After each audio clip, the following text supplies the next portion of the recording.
এখন যে জিনিস পাই নাই তাতে হা বলবো কিভাবে, না বলবো কিভাবে, এটা কি আমাদের অপরাধ? এটা তো হতে পারে না।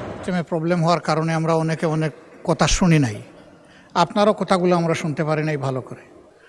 এর মাঝে অত্যন্ত প্রাজ্ঞবিজ্ঞ আমাদের মাননীয় চিফ হুইপ মহোদয়, তিনি বহুবার এই সংসদে এসেছেন। তার দুটি বিষয়ে আমি আপনার মাধ্যমে একটু দৃষ্টি আকর্ষণ করব। প্রথমত, তিনি গ্যালারিকে উদ্দেশ্য করে কিছু কথা বলেছেন। আমি যতটুকু জানি কথা হবে আপনার মাধ্যমে, গ্যালারি কখনো অ্যাড্রেস হবে না, তিনি সেটা করেছেন। দ্বিতীয়ত, তিনি আমাদেরকে একটু দায়ী করে বলেছেন যে জুলাই যোদ্ধাদেরকে আমরা অন্তত তাদের এই বিষয় বয়স যেটা বাড়ানো হলো, প্রস্তাব যেটা পাশ হলো, আমরা এখানে নীরব থাকলাম কেন? এটা তো আমাদের অবশ্যই সমর্থন করা উচিত, আমি একমত, সমর্থন করা উচিত। সেদিন নিশ্চয়ই আপনি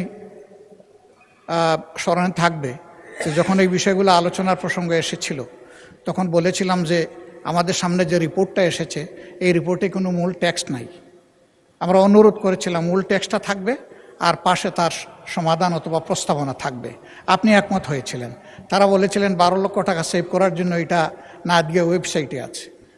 আমরা বলেছিলাম যে না, আমরা ওয়েবসাইট থেকে পেতে চাই না, আমরা এই টেবিলে এটা পেতে চাই। তা আপনি সেটা সেভাবেই ডিরেকশন দিয়েছিলেন, কিন্তু দুর্ভাগ্যজনকভাবে আজকে পাইনি এটা। এখন নামাজ পড়ে এসে পেয়েছি, এই জন্য ধন্যবাদ। কিন্তু আগে তো পাই নাই। এখন যে জিনিস পাই নাই তাতে হা বলবো কিভাবে, না বলবো কিভাবে, এটা কি আমাদের অপরাধ? এটা তো হতে পারে না। ম্যাটেরিয়ালস আমাদের সামনে নাই, কি দেখে আমরা অ্যাপ্রুভেল দিব না দিব? 2 নম্বর কথা হচ্ছে যে কমিটির কাছে এটা প্রস্তাবনা মানে দায়িত্ব হিসাবে গিয়েছে, এটাই কি ফাইনাল, নাকি এখানে এই বিষয়ে আমাদের কোনো কথা বলার সুযোগ আছে, সংযোজন বিয়োজন কোনো পরামর্শ দেওয়ার সুযোগ আছে? যদি সেটা থাকে তাইলে তো সেটা রিপোর্টটাই আগে পূর্ণাঙ্গ আসা দরকার ছিল আমাদের সামনে।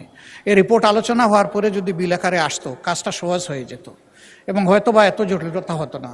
যেমন এখানে 32 বছরের ব্যাপার আছে, কিন্তু আমার সামনে তো পেপার নাই, আমি কিসের উপরে হা বলবো?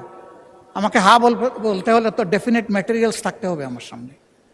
মাননীয় স্পিকার, বিষয়টা এমন যে 2 জন বয়স্ক বন্ধু, আমি 1 মিনিটে শেষ করব, একসাথে রিক্সায় চড়তেছেন।